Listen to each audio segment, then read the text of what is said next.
There are moments in life when everything you thought you knew shatters in an instant. When the ground beneath your feet disappears and you're left falling through a reality you never imagined possible. This is the story of one such moment. A morning that began like any other and ended with a family torn apart by an act so shocking, so incomprehensible, that it would force everyone involved to question everything they believed about love, loyalty, and the people they thought they knew. In a sprawling mansion in Atlanta, Georgia.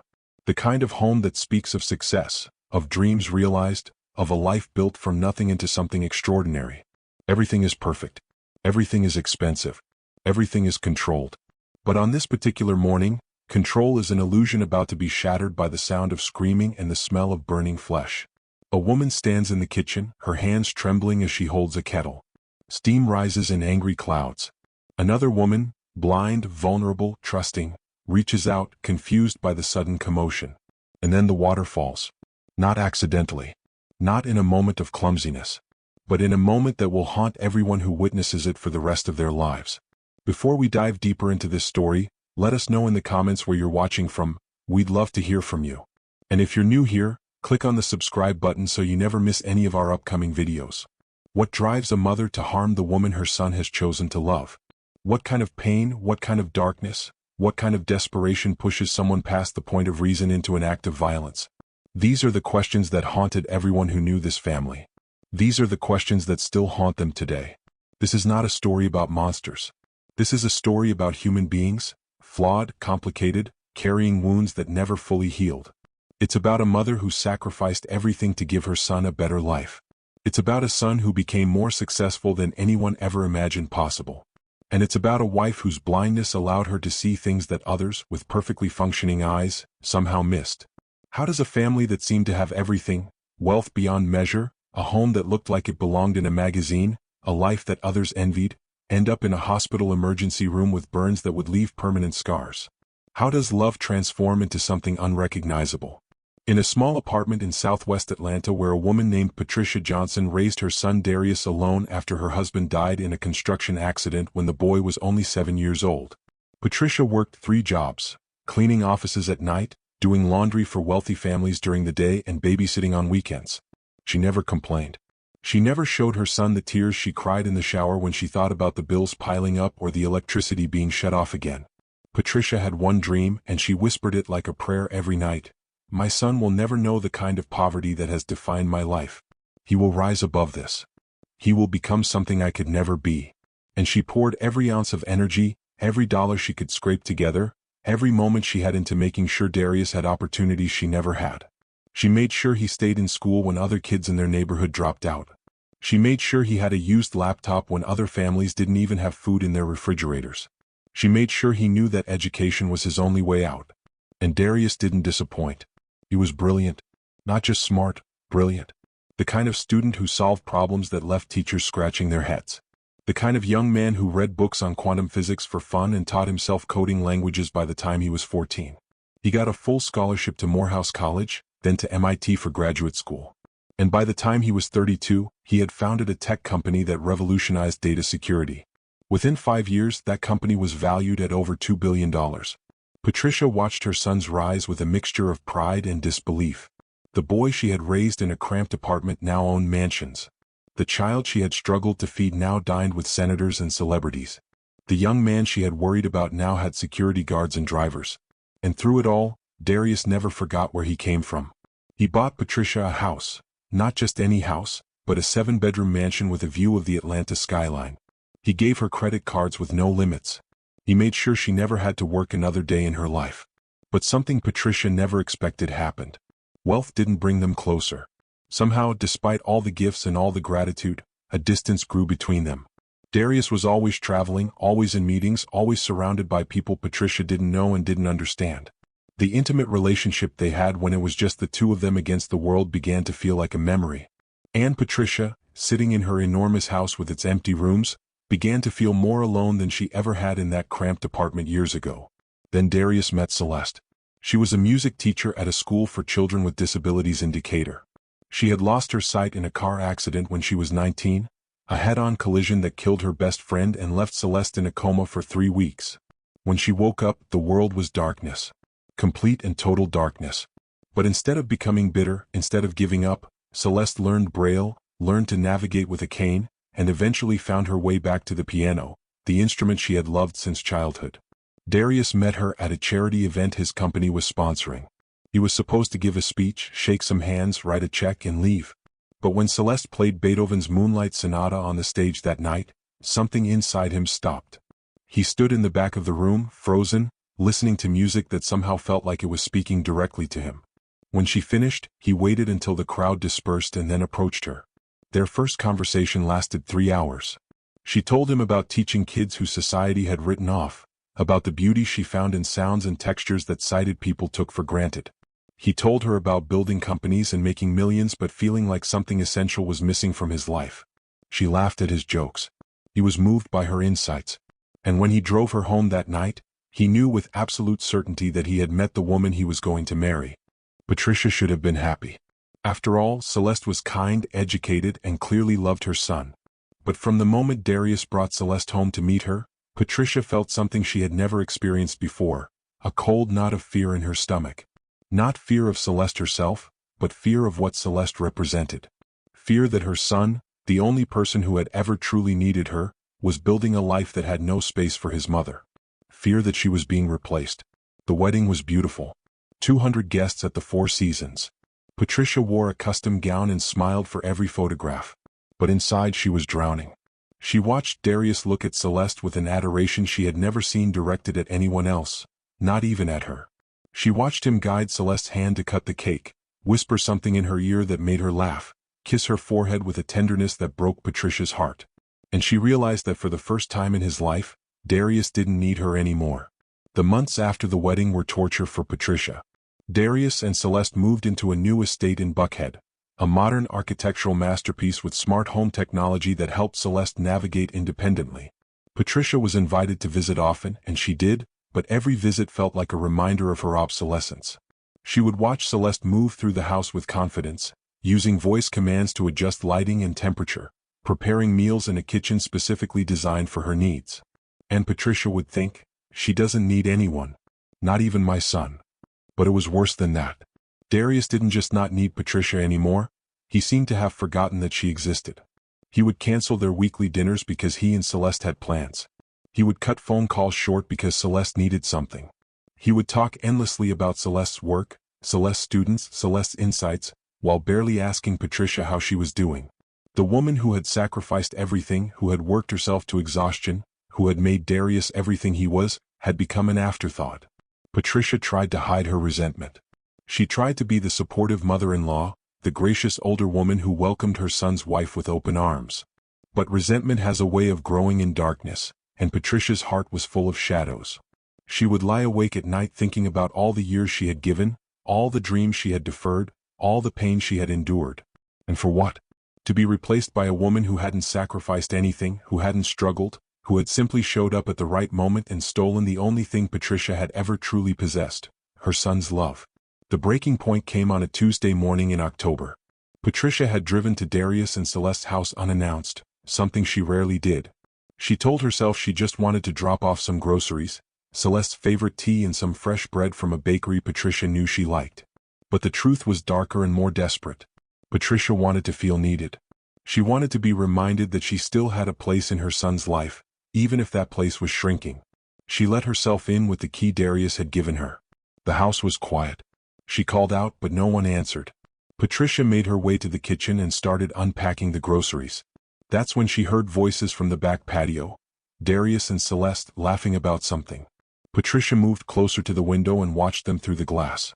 They were sitting together in the morning sun, Celeste's head on Darius's shoulder, his arm around her waist. They looked complete. They looked like they didn't need anyone else in the world. Something inside Patricia cracked. Not broke, cracked. Like ice on a frozen lake when the temperature starts to rise. She felt a pressure building in her chest, a tightness in her throat, a ringing in her ears. All the months of pretending, all the nights of crying, all the rage she had pushed down came rushing to the surface. She walked to the stove where a kettle sat, filled it with water and turned the heat to high. Patricia didn't have a plan. She wasn't thinking clearly. She wasn't thinking at all. All she knew was that she needed to make the pain stop, needed to do something, anything, to release the pressure that was suffocating her.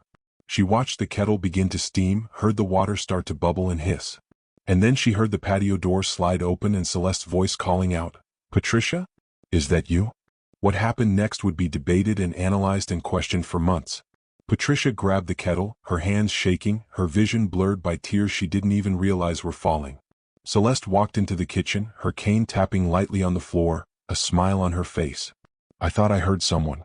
Did you bring those pastries from the bakery? Darius is going to be so excited." Patricia looked at Celeste. This woman who had everything Patricia had lost, this woman who had taken her son without even trying, this woman who would never understand what it meant to sacrifice and struggle and give until there was nothing left. And she lifted the kettle. The scream that followed would haunt everyone who heard it. Celeste's skin blistered instantly as the boiling water hit her arms and chest. She collapsed, writhing in pain, unable to understand what had just happened or why. Patricia dropped the kettle, the sound of metal clanging on marble cutting through Celeste's cries. And then Darius was there, bursting through the patio door, his face transforming from confusion to horror to anguish in the space of a heartbeat. He saw his wife on the floor, her skin angry and red and already swelling. He saw his mother standing over her, the empty kettle at her feet, her face frozen in an expression of shock and terror. And he saw the space between them, the impossible distance that separated the two women he loved most in the world, now connected by an act of violence that could never be undone. Darius dropped to his knees beside Celeste, cradling her head in his lap, pulling out his phone to call 911 with trembling hands. Celeste was sobbing, asking over and over what happened, why did it happen, make it stop. And Patricia just stood there, her mouth opening and closing with no sound coming out, her mind unable to process what she had just done. The ambulance arrived within 7 minutes, but those 7 minutes stretched into an eternity. Darius held Celeste, whispering apologies and reassurances, while Patricia stood against the kitchen wall like a statue. The paramedics worked quickly, carefully removing Celeste's shirt to assess the burns, starting in 4-line, administering pain medication. Second-degree burns across her torso, shoulders, and arms.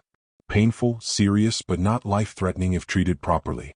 As they loaded Celeste onto a stretcher, she reached out blindly and Darius took her hand.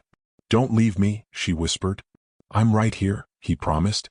"I'm not going anywhere." He looked back at his mother one time before following the paramedics out. Patricia would never forget that look. It wasn't anger. It wasn't even hatred. It was worse. It was incomprehension.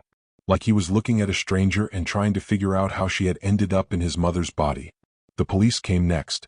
Patricia was questioned for 3 hours at the station. She kept saying it was an accident, that she had been holding the kettle and Celeste had startled her and she had lost her grip. But the story didn't hold up. The trajectory of the water. The position of the burns. The fact that Patricia had grabbed the kettle seconds before Celeste entered the room.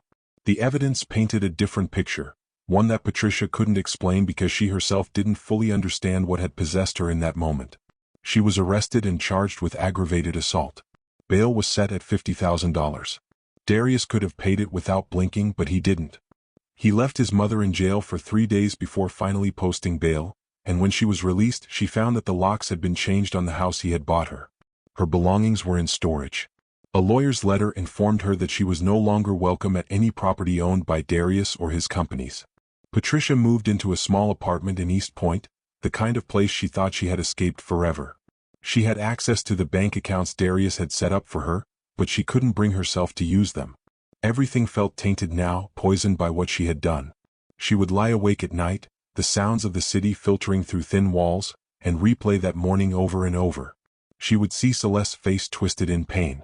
She would hear her son's voice breaking as he asked the paramedics if his wife was going to be okay.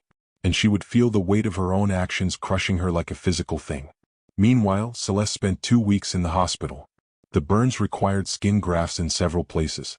The pain was excruciating even with medication. But worse than the physical pain was the psychological trauma. She had been attacked in her own home, in a place where she should have felt safe, by someone she had tried so hard to win over. Every time she heard footsteps approaching her hospital bed, her heart would race. Every time someone touched her unexpectedly, she would flinch. The world had already taken her sight.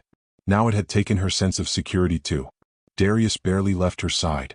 He canceled meetings, ignored his phone, stopped pretending that anything mattered beyond making sure his wife recovered. He held her hand during painful dressing changes. He read to her when she couldn't sleep. He ordered food from her favorite restaurants and described every dish in detail before helping her eat.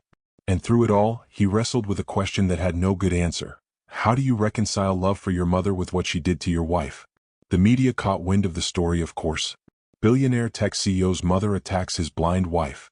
The headlines wrote themselves. The tabloids had a field day.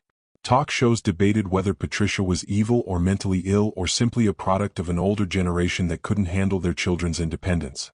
Everyone had an opinion. Everyone had a theory. And every article, every broadcast, every social media post felt like a knife twisting in wounds that were already too deep to measure. Patricia's lawyer advised her to stay silent, to avoid making any statements that could be used against her in court. But the silence was killing her. She wanted to explain, to make people understand that she wasn't a monster, that something had broken inside her that she couldn't control. But how do you explain the inexplicable? How do you make people understand that love can transform into something dark and destructive when it's mixed with fear and loneliness and the terror of being forgotten? 6 weeks after the incident, the criminal case was moving forward. The prosecution was pushing for a trial, arguing that this was a deliberate act of violence that deserved serious consequences. Patricia's lawyer was trying to negotiate a plea deal, but Darius had made it clear he wanted his mother to face the full weight of the law. Celeste, surprisingly, was less certain. Despite everything, despite the pain and the scars and the nightmares, she kept asking Darius if there was another way, if there was a path toward healing rather than punishment. But Darius couldn't hear it. He was too angry, too hurt, too betrayed. He would look at the burns on his wife's skin and feel a rage so pure it scared him. This was his mother. The woman who had raised him, who had sacrificed everything for him, who had loved him before anyone else in the world knew his name. And she had done this. She had hurt the one person he loved most. How do you forgive that? How do you even begin to try? The breakthrough came from an unexpected source. Celeste's therapist had been working with her on trauma recovery, and during one session, Celeste mentioned something that had been nagging at her. She couldn't quite put her finger on it, but something about the incident felt off. Not wrong exactly, but incomplete. Like there was a piece of the story missing that would make the whole thing make sense. The therapist encouraged her to explore that feeling, to trust her instincts. And Celeste realized what was bothering her. The sound. She remembered hearing something else right before the water hit her. A sob. Not a cry of anger or a shout of rage, but a deep, broken sob. The sound of someone in profound pain. Celeste shared this observation with Darius that evening. He didn't want to hear it, didn't want to consider that there might be more to the story than the simple narrative of his mother attacking his wife. But Celeste was insistent. I'm not saying what she did was right, she told him. But I don't think she was trying to hurt me. I think she was trying to hurt herself. Darius dismissed it at first. But the idea planted itself in his mind like a seed, and over the following days it grew. He couldn't shake the memory of his mother's face in those moments after the water fell. The shock, the horror, the complete incomprehension. It hadn't looked like the face of someone who had just done something intentionally. It had looked like the face of someone who couldn't believe what had just happened. He made a decision. He went to see his mother. It was the first time he had seen her since posting bail almost 2 months earlier.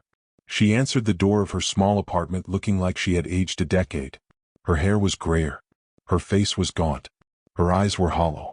She started to cry the moment she saw him, tried to apologize, tried to explain, but the words came out jumbled and incoherent. Darius cut through it. Tell me the truth, Mom. All of it. What really happened that morning? And Patricia, who had been holding everything inside for so long, finally broke. The whole story came pouring out. The loneliness, the jealousy, the feeling of being replaced, the years of sacrifice that felt meaningless now that Darius had someone else. She told him about lying awake at night wishing she had never worked so hard, never pushed him so far, because then maybe he would have stayed ordinary and stayed hers. And then she told him what she hadn't told anyone else, what she had barely admitted to herself. I didn't want to hurt Celeste, she sobbed. I wanted to hurt myself. I was going to pour that water on my own chest, on my own face. I wanted to make the pain stop. I wanted you to see what you had done to me. I wanted to punish myself for being so weak, for being so pathetic, for caring so much about someone who didn't care about me anymore. Darius felt like the ground had disappeared beneath him. What are you talking about? He demanded.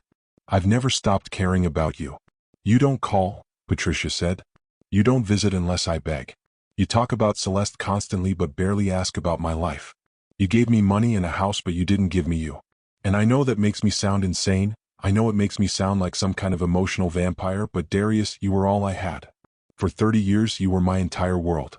And then suddenly, I wasn't even a footnote in yours. The words hit Darius like physical blows.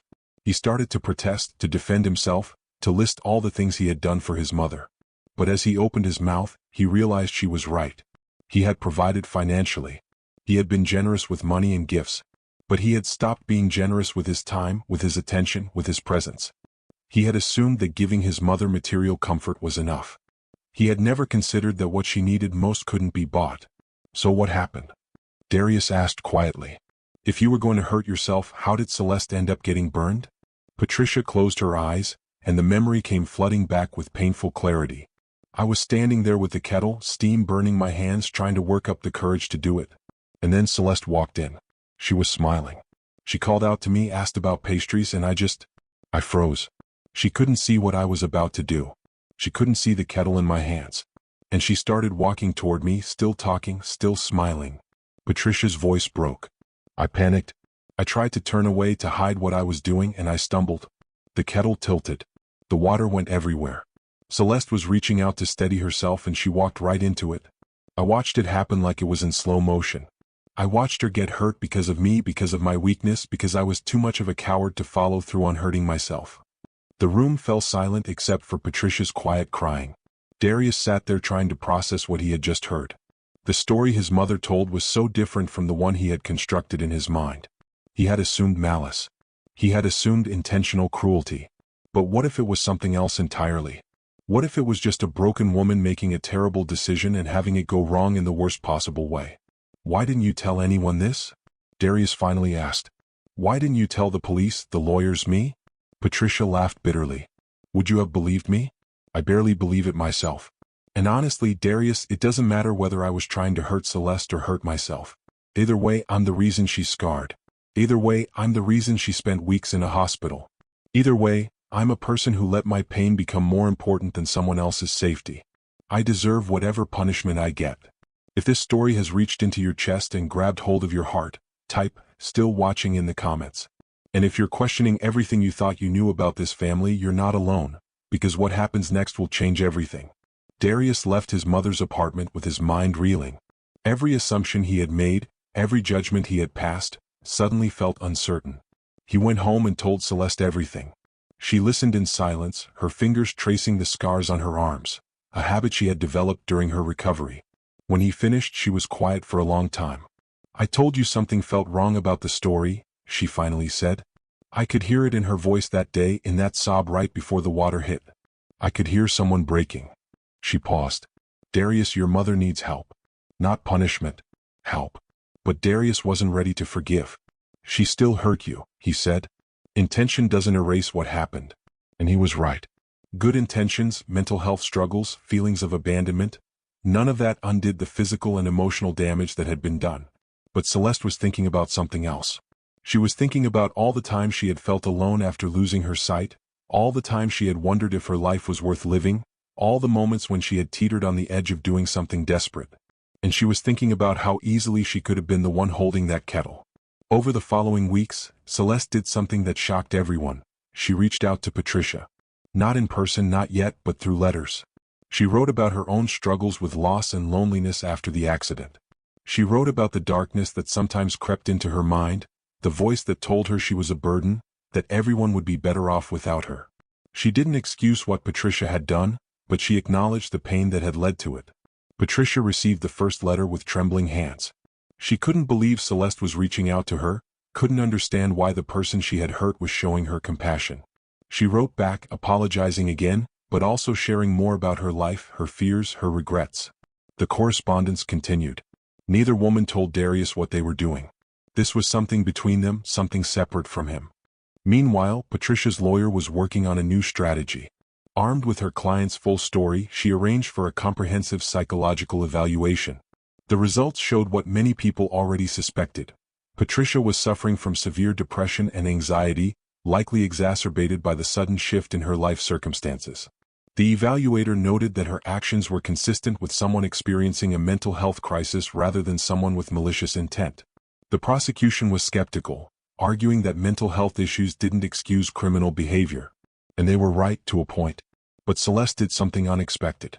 She went to the prosecutor's office herself and advocated for a different approach. She talked about restorative justice, about healing rather than punishment, about breaking cycles of pain rather than perpetuating them. She explained that as the victim, what she wanted most wasn't to see Patricia behind bars but to see her get the help she needed. The case never went to trial. Instead, a plea agreement was reached. Patricia pleaded guilty to reckless endangerment, acknowledging that her actions had caused harm even if that harm wasn't intended.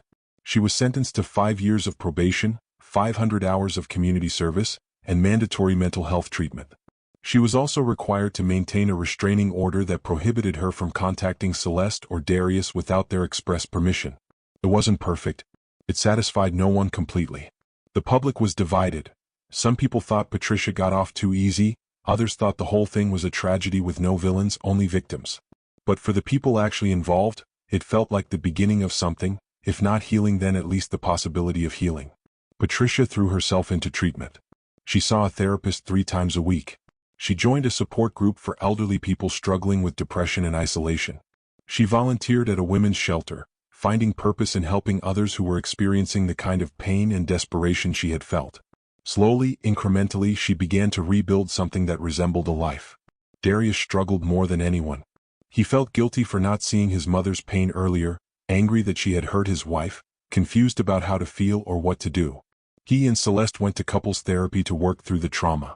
He had to learn to forgive himself for his role in what happened, to acknowledge that while his mother's actions were her own responsibility, he had contributed to her isolation without realizing it. A year after the incident, something remarkable happened. Celeste asked Darius if she could meet with Patricia face to face. He was hesitant, protective, afraid of his wife being hurt again. But Celeste was insistent. "I need to do this," she said. "For both of us."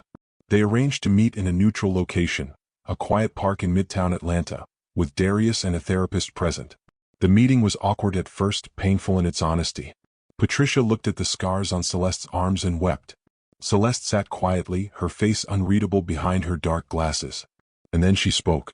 "I forgive you," she said simply. "Not because what you did was okay. It wasn't.